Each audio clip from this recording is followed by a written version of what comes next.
Hello. Let me try and do the cancel culture tag, which is from channel Gunpowder Fiction and Plot, Nell and Scott in Melbourne, Australia. And they had a really good, interesting discussion. And I think some other people are going to try the tag. I'm going to just probably talk about this amongst myself here, but just try and work it out, because I have conflicting feelings about what gets called cancel culture or call out culture. Um, it's it'll be interesting to see, because there's some ways it's like, is this just a larger tech version of what's always been there? I think it is in a lot of ways. It's a new name for how human behavior has funneled itself online, but was around before that time. Um, you know, um, so let's do the tag questions. The first question is uh, is to tag people, but since I'm just talking amongst myself, I'll just say, hey, anybody who's got a burning desire to do this, I'm not going to call you out. Just if you feel like doing it, do it. Give it a try. If you do it and decide, wow, and want to bin that, that's also perfectly fine by me. So the question number two, after you tag all of the people that you were going to tag, which was, for me, was none, is what is cancel/ call out culture? Which is a good question, because I think depending on where you are and whether you approve or disapprove of what's getting called out or canceled, you can have radically different definitions about that. Um, because you know that can vary between something like the Me Too movement, where um, like systematic abusers, assaulters can get called out, can get exposed for what they are, um, to somebody does a stupid slip of the tongue, or somebody misspeaks, and they can get tromped on by the internet, or they can make a terrible joke amongst friends, but suddenly it becomes a wider thing, and suddenly everyone's kind of piling on them and calling them out, and bashing them. Um, you know, I think the best part of something that's called cancel culture can be a thing of calling out people who've abused their power over other people, but can be like, it's speaking truth to power. But at the same time, it can also seem to be a thing where, on the other side, you can get things where it's another kind of bullying, of mob bullying, where a lot of people get together to crap all over somebody for for whatever reason. And I mean, the thing is, it's a slippery slope. It's one of these things of, not a slippery slope, but it's like something that's going to really offend somebody else. Someone else will go like, well, that was dumb, and we should, you probably shouldn't do that, or you should, think about that. Versus, like, people getting screamed at and harassed, and you know losing their job, or getting doxxed, or all the different things. It can be, um, you know I have a lot of trouble with expressions of anger, and there is one way of thing of, this is anger. And the thing is, I can look at some stuff and think, hey, yeah, this is fucking justified. Someone's raped somebody else. Uh, that's something that's justified for, a lot of anger. Someone made a joke in poor taste. It's in poor taste. How far should things go in that, though. I'm also not a member of a group that's had countless of these little, I guess, what you would call microaggressions heaved on them again and again and again. And there is something to say, hey, this is not right anymore. Stop doing this. It's hurting people. And I might think it's just a silly little joke, but if you're someone who's like gay, lesbian, trans, bisexual, all that, uh, day after day in your life, that all piles up to stuff that can lead to, like, higher suicide rates in these groups that can have visible harm. So I don't know if I'm the person who can actually set that. you know, um, I could go on. Let's is that a general idea of kind of what I view as what is cancel culture? I mean, and there's probably other things that it would be considered cancel culture. Um, number so and I mean, I would think I would call it as like call it culture is trying to challenge a status quo, um, is trying to readjust norms, um, through through either calling something out or boycott, or um, through outrage on the internet. I mean, it's the internet, and somebody is angry, and somebody else is completely wrong.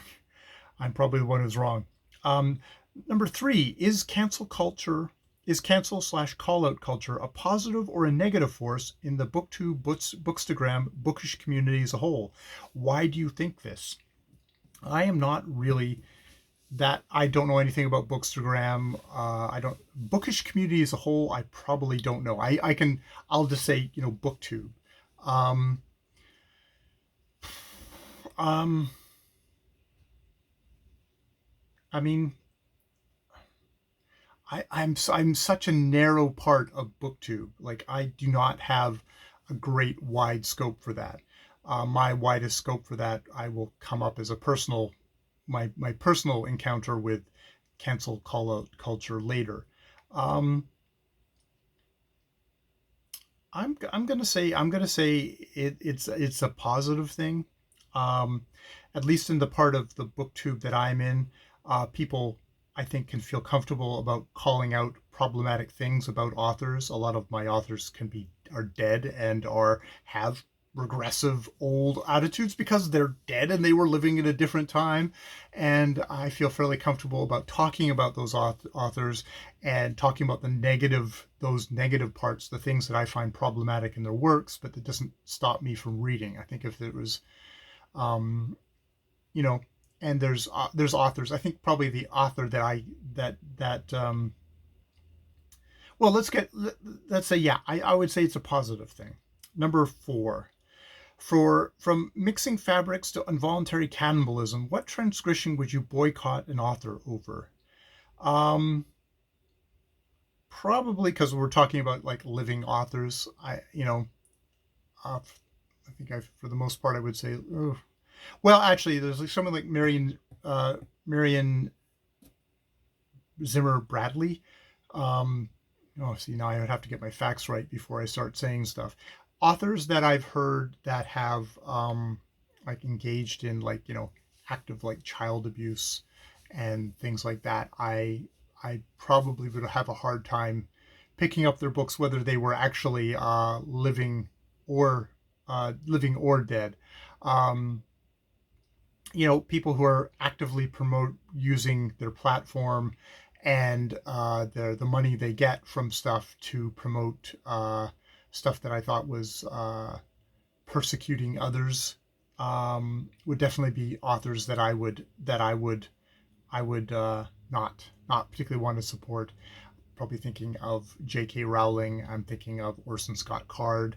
Um, you know, I've read books by both authors. I read all the Harry Potter books, years ago, before all this came up, but not really someone who I would want to have much interaction now. Um, yeah, and that goes number six. What books or authors, if any, that you would otherwise read, do you boycott? And I guess that would be, the J.K. Rowling and Orson Scott Card come to mind as authors that I have done. I mean, the thing is, it's like J.K. Rowling. I read her Harry Potter books, so I've already given her my money. Not interested in her mystery books. Not interested in all her kind of efforts to squeeze more money out of the Harry Potter universe. So it's a pretty easy boycott for me. It's not someone who other than like in a tag like this is someone I wouldn't bring up, but that's probably the most direct one. Um, Someone like Orson Scott Card is politically is working very much against LGBTQ plus LGBT, all those, the quilt bag that is working very actively in the political sphere in the United States against stuff like that. Which, it's interesting. You read a book like Ender's Game and Speaker for the Dead, the two books of his that I have read, and they seem to actually be giving you the exact opposite message to what the actual author is seems to follow in his life. Um, but I've also found other things in those books that while they were well written, I also found disquieting in a way that wasn't pleasing for me to read anymore. So that would be some authors that I wouldn't. That said, there's a lot of authors I read who are older authors, not older as in they're dead. They're safely dead authors that they have views that are radically different than our views now, and I cherish having that history. There's a lot of stuff that they have in them, which I think I can still see reflected very clearly in our culture today, and I find them valuable for that. So I do continue do to read them. Number 8. No, number 7. Well, when does boycotting a book or an author become cancel culture? Are the two even related? Well, that's the kind of the question. Like, what is cancel culture? Uh, it's a phrase that's like, oh, you're canceled now. Though there's a lot of people that are supposedly canceled who seem to be walking around, continuing to do stuff. They still have an audience.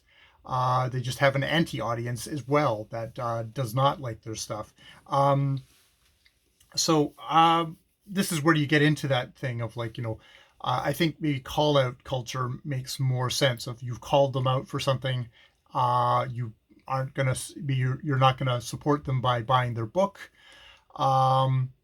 You've sort of done what you can do, and you can let other people know that you're doing that, and they can make their own decisions by that. But I don't know if that's canceling somebody, canceling an author. All you can do is inform others and let them make their own decisions. I think where it crosses into, I know someone like Steve Donahue will be interested to hear what he has to say about this, where it becomes that these people can't publish their work. Like if you're preventing, if they still have an audience, like something like, I think about Louis C.K., someone who used his power to sexually assault women, masturbating in front of women against their will is sexually assaulting them. He still has an audience. There's still people who want to do his comedy, who want to give him money. I'm not going to do that, but I'm also not comfortable in saying that you can't. All I can say is, are you aware of what he did? And let people make their own decisions about that. And if he comes up in stuff, just let people know about that. So I don't know if they are actually related. I don't know if they're related. I guess canceling would be something like where you are trying to prevent them from ever being able to publish ever again and stuff like that, which, as I said, I think, it's a business, and if they have an audience, they're going to find somebody who will publish, who will let them perform, who will let them do stuff. Yeah.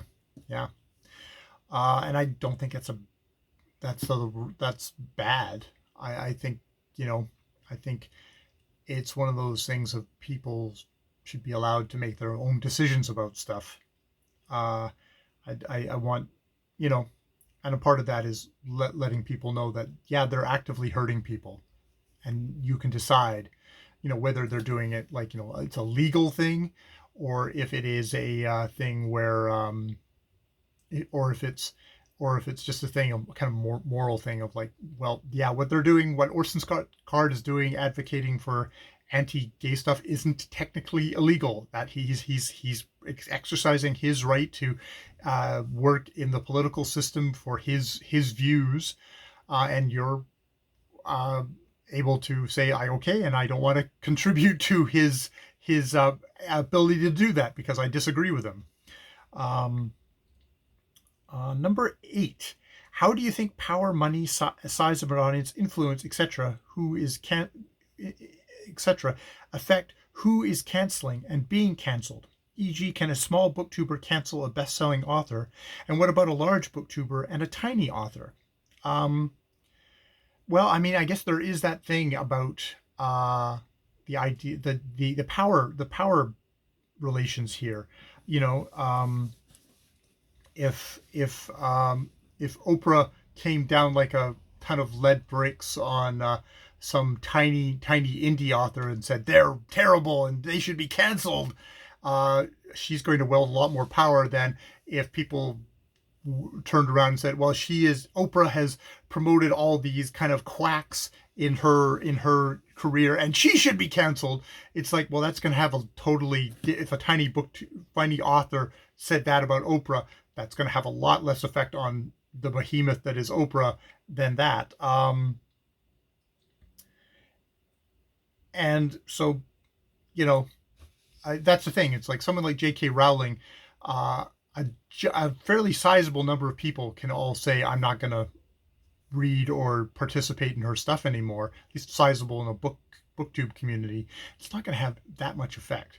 Whereas if it's some kind of tiny author who's done something dumb, like started screaming at a book reviewer about their review because they only gave them 4 stars versus 5 stars, unfortunately, then it doesn't take a large amount of the community to just go, we're not really going to see that person again unless they've really got something to bring to the table. So yeah, I mean, that's the thing. It's the real world, and power matters. Power can be money, power can be size, you know, audience, you know, that makes a difference. That makes a difference. And if someone puts their sights on you that is a lot bigger than you, whether you deserve it or not, it's going to have a bigger effect. Don't know if I'm actually saying anything particularly intelligent there. Do you apply the same standards to the booktubers you watch? Have you ever called out, confronted, privately messaged, or unsubscribed from someone over their opinion? I guess I have applied the same standards to booktubers because I should be a much tinier channel. But I was watching, I'm really enjoying a booktuber. It was a duo, but it's a particular booktuber, Adrian Ford, not to dance around it, where I found out that through through basically small things, and then basically a little eruption on Twitter, which I never am on, but had to go do research to actually find out that he'd been kind of doing inappropriate messages to female booktubers, and basically using his site or whatever as sort of a pickup thing. And really pissed me off, and it really bothered me. And it was one of these things of, I mean, this is where you can probably get into, okay, well, what is call out culture? What is cancel culture? For me, what that was that really upset me, that really bothered me. And I knew if I didn't talk about it, if I didn't make a statement on it, of sort of support, I wouldn't be able to stick around booktube, and so I made a video, and that was me. That was my direct experience of doing that. And for what is an infinitesimal little microscopic hobby channel like my own that got boosted by a larger, much more eloquent booktubers, and for a little bit of time there, I was in the center of a little bit of a little tempest in this particular teacup of the thing. I'm happy I did that. There were a lot of women who had been, it's like, harassed, I don't know, by Adrian. Said, thank you for actually saying this out loud. Thank you for voicing support. And then, it moved on for me. And it's one of those things of like, I wasn't trying to cancel him, and he's not canceled. That channel is still going as far as I know. I unsubscribed from it. It's still going. I don't think he ever made particularly a direct statement about it. And there was plenty of people who wanted to continue to watch him, which is fine. I wasn't there to say everyone should stop watching him. It's like, no, this is me saying this is what he's been doing. I'm really think that is shitty, and that he shouldn't be doing that. And if anything, that video is still up and serves as just that little a warning sign for other women to know that, yes, he's done this before. He's done this to other women, and hopefully he's changed his behavior. He's never said anything one way or the other. I don't know if he's reformed or not. There's never been particularly any back and forth. I've never heard from him personally, but that was I guess that's my direct thing. We did not cancel him. Hopefully I was a tiny little part of calling him out for his behavior, and hopefully trying to make this tiny little corner of BookTube a little safer for women, and to just sort of as a thing to say, hey, don't do that here. Don't do that here. That's shitty. That's a shitty thing. People are here to read and to talk about books that they love, and we don't need that other shit.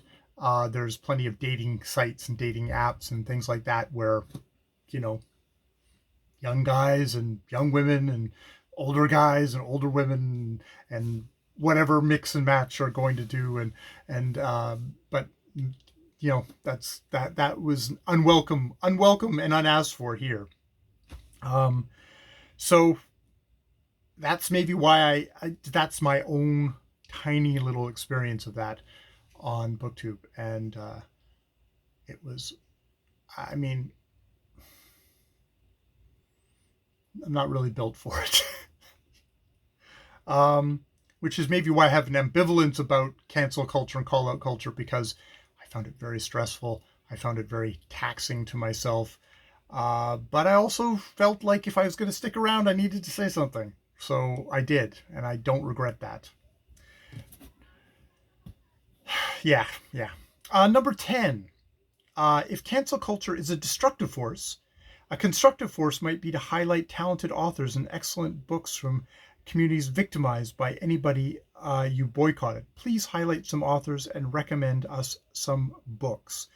Oh, well, I didn't prepare at all.